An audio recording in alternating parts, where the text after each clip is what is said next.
কখনো কি মাথায় এসেছে যে ধরুন অনলাইনে জাপান থেকে একটা গ্যাজেট কেনা হলো বা আমেরিকা থেকে কোনো আত্মীয় টাকা পাঠালো, এই যে এত সহজে এক দেশের মুদ্রা আরেক দেশের মুদ্রায় বদলে যাচ্ছে, এটা কিভাবে হচ্ছে?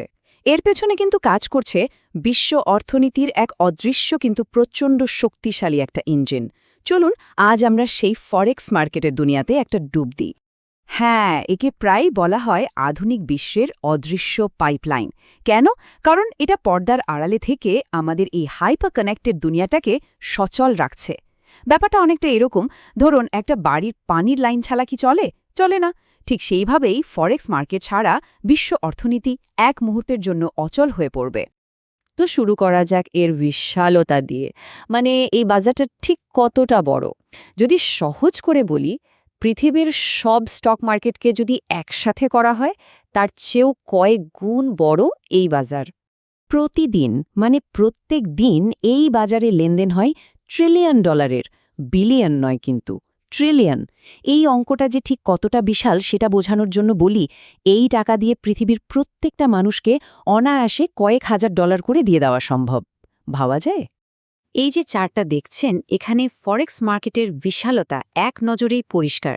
দেখুন, বিশ্বের সব স্টক মার্কেট মিলেও এর ধারে কাছে নেই। আর কারণে একে বলা হয় পৃথিবীর সবচেয়ে লিকুইড বা তরল বাজার। এখন তরল বাজার মানে কি? মানে হলো এখানে যে কোনো সময় খুব তাড়াতাড়ি আর সহজে বিশাল অঙ্কের মুদ্রা কেনাবেচা করা যায়। এখানে ক্রেতা বা বিক্রেতার কোনো অভাবই হয় না। তাহলে মূল কথায় আসি, এই ফরেক্স বা ফরেন এক্সচেঞ্জ মার্কেটটা আসলে কি? সোজা কথায় এটা হলো একটা বিকেন্দ্রীকৃত, মানে এর কোনো নির্দিষ্ট কেন্দ্র নেই। এটা একটা গ্লোবাল মার্কেটপ্লেস, যেখানে এক দেশের মুদ্রা আরেক দেশের মুদ্রার সাথে বিনিময় হয়। আর সবচেয়ে মজার ব্যাপার হলো এই বাজার দিনের ২৪ ঘন্টা, সপ্তাহে ৫ দিনই খোলা থাকে। এর কোনো নির্দিষ্ট ভৌগোলিক সীমানাও নেই। তো বোঝা গেল এটা একটা বিশাল বাজার। কিন্তু প্রশ্ন হলো, এই বাজারের আসল কাজটা কি? মানে এর দরকারটা কেন পড়ল? চলুন এর মূল উদ্দেশ্যটা একটু গভীরে গিয়ে বোঝার চেষ্টা করি। এর পেছনের মূল কারণটা হল আর্থিক সার্বভৌমত্ব। এর মানে কি?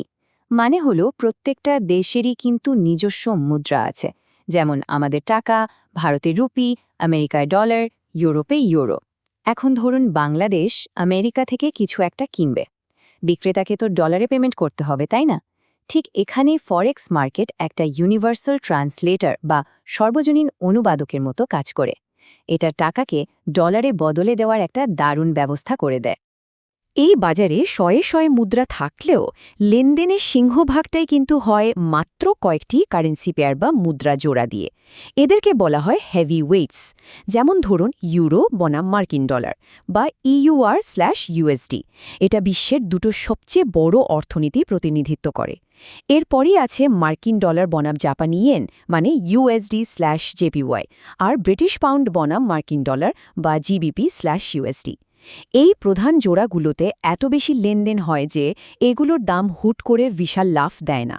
ফলে আন্তর্জাতিক বাণিজ্যে এক ধরনের স্থিতিশীলতা আর পূর্বাভাসযোগ্যতা পাওয়া যায়। একটা জিনিস মাথায় রাখতে হবে, ফরেক্স কিন্তু কোনো নির্দিষ্ট বিল্ডিং বা স্টক এক্সচেঞ্জের মতো নয়। এটা আসলে ব্যাংক আর ইলেকট্রনিক প্ল্যাটফর্মের এক বিশাল গ্লোবাল নেটওয়ার্ক, যা এক মুহূর্তের জন্য থামে না। এখানে দাম বা ভ্যালু এতটাই দ্রুত পাল্টায় যে বলা হয় তা নাকি মানুষের চিন্তার গতিতে চলে। আচ্ছা, এতক্ষণ তো বাজারটা নিয়ে কথা হলো। এখন দেখা যাক এই বিশাল বাজারে আসলে কারা লেনদেন করে, কারা এই ট্রিলিয়ন ডলারের খেলাটা চালাচ্ছে। এই বাজারের আসল চালিকা শক্তি হল কমার্শিয়াল বা বাণিজ্যিক ব্যাংকগুলো। ওরাই হলো এর ইঞ্জিন। একটা উদাহরণ দিই। ধরুন বাংলাদেশের একজন পোশাক রপ্তানিকারক ইউরোপে মাল বিক্রি করে ইউরো আয় করলেন। সেই ইউরোকে টাকায় বদলানোর কাজটা কে করবে? এই বাণিজ্যিক ব্যাংকগুলো। এভাবেই তারা আন্তর্জাতিক বাণিজ্যের চাকাটাকে সবসময় সচল রাখে। এরপর আসে কেন্দ্রীয় ব্যাংকগুলো। এদেরকে বলা যেতে পারে বাজারের ন্যাভিগেটর বা পথপ্রদর্শক। ওরা মুদ্রানীতি ব্যবহার করে দেশের অর্থনীতিকে স্থিতিশীল রাখার চেষ্টা করে। যেমন কোনো দেশের কেন্দ্রীয় ব্যাংক যদি সুদের হার বাড়িয়ে দেয়, তখন বিদেশি বিনিয়োগকারীরা ওই মুদ্রায় বিনিয়োগ করতে বেশি আগ্রহী হয়, আর তার ফলেই সেই মুদ্রার চাহিদা বাড়ে, দামও বেড়ে যায়। এরপর আছে বড় বড় মাল্টিন্যাশনাল কর্পোরেশন আর সরকারগুলো। কর্পোরেশনগুলো তাদের গ্লোবাল সাপ্লাই চেইন চালু রাখতে ফরেক্স ব্যবহার করে। আর শুধু তাই নয়, সরকারগুলো কিন্তু তাদের বৈদেশিক মুদ্রার রিজার্ভ সামলাতে আর আন্তর্জাতিক দেনা পাওনা মেটাতে পুরোপুরি এই বাজারের উপরই নির্ভর করে। আর সবশেষে আছে ট্রেডার আর স্পেকুলেটর বা ফটকাবাজরা। বড় বড় হেজ ফান্ড থেকে শুরু করে আমার আপনার মতো সাধারণ বিনিয়োগকারী পর্যন্ত সবাই এখানে ট্রেড করে। আর এদের সবার সম্মিলিত প্রত্যাশা আর অনুভূতির ওপর ভিত্তি করেই কিন্তু মুদ্রার দাম মুহূর্তের মধ্যে ওঠানামা করে। এটা বাজারে এক ধরনের মনস্তাত্ত্বিক গভীরতাও যোগ করে। চলুন এবার ফরেক্স মার্কেটের ভেতরের গঠনটা একটু কাছ থেকে দেখি। এটা কিন্তু মূলত দুটো স্তরে কাজ করে। এর প্রথম স্তরটা হল ইন্টারব্যাংক মার্কেট। এটাকে বলতে পারেন সেই অদৃশ্য পরিকাঠামো যেখানে বড় বড় আন্তর্জাতিক ব্যাংকগুলো সরাসরি একে অপরের সাথে বিশাল অঙ্কের মুদ্রা লেনদেন করে। ওরা যোগাযোগ করে সুইফট নেটওয়ার্কের মাধ্যমে, যা খুবই দ্রুত আর নিরাপদ। আর দ্বিতীয় স্তরটা হল রিটেল ট্রেডিং। ফিনটেক বিপ্লব, ইন্টারনেট ব্যাংকিং আর মোবাইল অ্যাপের কল্যাণে এখন সাধারণ মানুষও কিন্তু খুব সহজে এই গ্লোবাল বাজারে অংশ নিতে পারছে। তো এত সব আলোচনার পর আসল প্রশ্নটা হলো, এই বাজারটা আমাদের দৈনন্দিন জীবনে ঠিক কতটা গুরুত্বপূর্ণ? কেন এটা এত ম্যাটার করে? কারণ সহজ কথায় এটা হলো বিশ্ব অর্থনীতির লাইফ ব্লাড বা প্রাণভোমরা।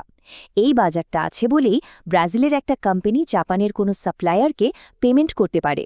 আমাদের হাতে যে স্মার্টফোনটা দেখছেন বা গাড়িতে যে জ্বালানি ভরা হয়, সেটা এক দেশ থেকে আরেক দেশে আনার পেছনের শক্তিটাও কিন্তু এই ফরেক্স। এটাই প্রত্যেকটা স্থানীয় ব্যাংককে বিশ্বমঞ্চের সাথে জুড়ে দেয় আর গ্লোবাল বাণিজ্যকে মসৃণভাবে চলতে সাহায্য করে। সব মিলে বললে ফরেক্স মার্কেট আসলে মানুষের উদ্ভাবন আর বিশ্বাসের এক আধুনিক রূপ। এটা নিছক কিছু ডিজিটাল সিগন্যাল বা বার্তাকে বাস্তব অর্থনৈতিক সত্যে পরিণত করে। কিন্তু একটা প্রশ্ন তো থেকেই যায়, তাই না? এই যে ট্রিলিয়ন ট্রিলিয়ন ডলারের লেনদেন হচ্ছে, এটা আসলে কিভাবে এক ব্যাংক থেকে আরেক ব্যাংকে, এক দেশ থেকে আরেক দেশে হাত বদল হয়? এর পেছনের আসল প্রযুক্তি আর প্রক্রিয়াটা ঠিক কী? এ নিয়েই আমরা কথা বলবো আমাদের পরের বিশ্লেষণে।